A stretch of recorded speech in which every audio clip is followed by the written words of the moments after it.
Dobrodošli nazaj. Fant, ki je pred 20 leti ustvaril Facebook, Mark Zuckerberg, je postal bogatejši od očeta Windowsov, Bill Gatesa. Podjetje Meta, ki ima poleg Facebooka v lasti tudi Instagram in WhatsApp, bo prvič izplačalo dividende, zato so delnice prejšnji teden poletele v nebo. Inflacija upada, vendar prva nižanja obrestnih mer lahko pričakujemo šele v mesecu maju. Ja, na vrsti je ponedeljkova rubrika Finančni svet in v studiu se mi bo vsak čas pridružil kolega Adi Omerovič.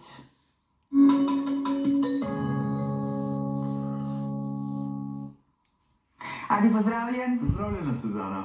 Torej, luksus je premagal tehnologijo. Ja, res je. In Francoz Neverjetno. je postal najbogatejši zemljan, ne? To pa je lastnik blagovne znamke Louis Vuitton. Tako zanimivo je, da pravzaprav nikogar iz družine Vuitton ni več v podjetju. Pred dobrimi 30 leti je Bernard Arnault, najbogatejši zemljan Francoz, nekako dosti nasilno prevzel Louis Vuitton in jo združil s Moet Hennessy znamkami.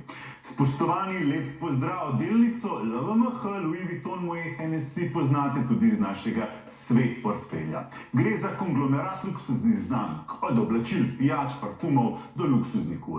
No, na drugem mestu lestvice najbogatejših je Elon Musk, ustanovitelj Tesla in SpaceX, ki je bil lani na prvem mestu. Tretji je šef Amazona, Jeff Bezos, in na četrtem mestu komaj 39 let star Mark Zuckerberg, oče Facebooka.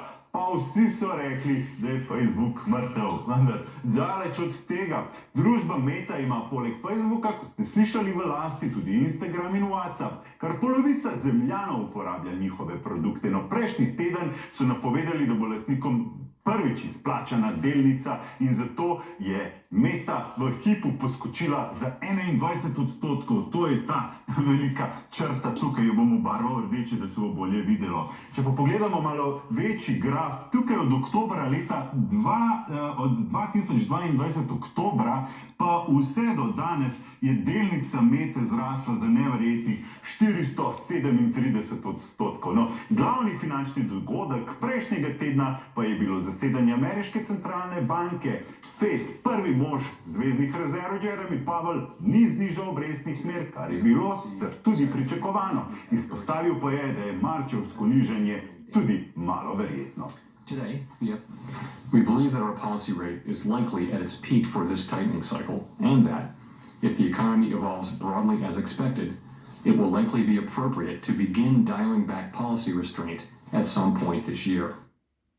No, poglejte, ameriški delniški trg se po njegovi izjavi obarval povsem rdeči. Vse delnice so padle, no edino ta mala zelena pika, ne boste verjeli, tukaj je Boeing. Lahko samo rečem, ali je pilot v letalu. Boeing je takrat poskočil kar za 5%. Vendar sreda ni prinesla večje korekcije na trgu. Tehnološke delnice so že v naslednjih dneh znova začele naraščati. In največja podjetja na svetu so objavila poslovne rezultate. Microsoft je presegel zastavljen cilj, vendar delnica je kljub temu padla. Enako pri Apple, drugem največjem podjetju na svetu. Prav tako so imeli nadpričakovan dobiček in prihodke, vendar delnica ni zrasla. Amazon pa je po objavi izjemnih rezultatov poskočil za skoraj 8%. Poglejte tukaj, zakaj? Ker so imeli dobiček kar 25% višji od načrtovanega. Glavni ekonomist Mednarodnega denarnega sklada je minuli teden izpostavil, da vidi luč na koncu tunela.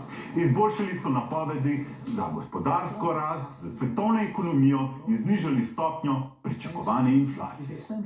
The global headline inflation rate is expected to decrease to 5.8% in 2024 and 4.4% in 2025, with the forecast for 2025 revised down. No, v Argentini je inflacija še vedno nad 200%. Pri nas je bila lani 4,2%, v decembru 3,8%, jutri pa izvemo, kakšna je bila januarja. V Evropski uniji je bila inflacija decembra 2,9%, januarja za 0,1% nižja. V ZDA pa je inflacija decembra rahlo poskočila, takšna bo januarja, izvemo čez en teden. Zanimivo se pa dogaja na trgu dela, torej velika ameriška podjetja so napovedala odpuščanja. Poglejte, Hasbro kar 20%, Twitch 35%, Levi's 15%, to so zgolj samo nekatera podjetja. Velika banka Citigroup je napovedala, da bo odpustila 20,000 zaposlenih, UPS 12,000 zaposlenih, sicer pa je trenutna brezposelnost v ZDA 3,7%, kar je nižje kot analitiki pričakujejo oziroma so pričakovali. No, dobra novica pa je tudi to, da je cena surove nafte padla, kar pa sicer pomeni, pogledajte, za dobrih 8%, to sicer pomeni, da se naše gospodarstvo ohlaja. Na Kitajskem pa kljub državni pomoči, o kateri smo govorili prejšnji teden, delniški trgi še naprej tonejo. Vsi se sprašujejo, če je bila likvidacija družbe Evergrande v prejšnjem tednu zgolj prva domina.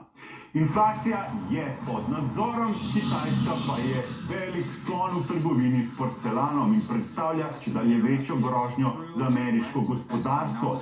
Prejšnji teden je rekel prvi mož organizacije FBI. Najbolj ga skrbijo kitajski kibernetski napadi. That PRC hackers are targeting our critical infrastructure, our water treatment plants, our electrical grid, our oil and natural gas pipelines, our transportation systems, and the risk that poses to every American requires our attention now. V Sloveniji vpis državnih obveznic poteka še ta in naslednji teden. Srednji slovenski indeks SBI Top pa je teden končal višje za dobre 2%. Vseh 9 delniških družb iz tega indeksa je prejšnji teden bilo v plusu. Najbolj je poskočila delnica NLB za več kot 5%. Tečaj delnice NLB je tudi prvič prebil to magično mejo 90 evrov. No, o pomenu ljudske obveznice in o visokem letnem donosu 3,4% sem v zadnjem četrtkovem finančnem podcastu razpravljal s profesorom Aljošo Valentinčičem iz ekonomske fakultete. Kakorkoli obrnemo tole, ali z vidika države, ali z vidika varčevalca, ta obrestna mera ni nizka. Z vidika države moramo povedati, da se država lahko v tem trenutku zadolži na mednarodnih finančnih trgih po bistveno ugodnejši obrestni meri, tam nekje 0,5 odstotne točke, nižji obrestni meri. Varčevalci pa za te zneske ob tej varnosti, ne vem, kje dobijo lahko tako naložbo. Depoziti prinašajo manj. Bitcoin v prejšnjem tednu ni ustvaril večjih premikov. Vseeno je ETF, ki sledi njegovi ceni z oznako BTC, v našem portfelju tudi naša najbolj donosna naložba. Dobrih 200 evrov smo, kot vidite, v plusu. Premog je nekoliko nižje, BTU, kot je bil prejšnji teden. Kitajska Alibaba pa kljub državni pomoči še vedno ne raste. Vsem dočakamo objavo poslovnih rezultatov. Delnice najbogatejšega zemljana, Louis Vuitton Moet Hennessy, no, to smo pa prodali in pozicijo zaprli skoraj 3% donosom. Sicer pa polovico sredstev zdaj hranimo v denarju. Čakamo na priložnosti ob morebitni korekciji na trgu.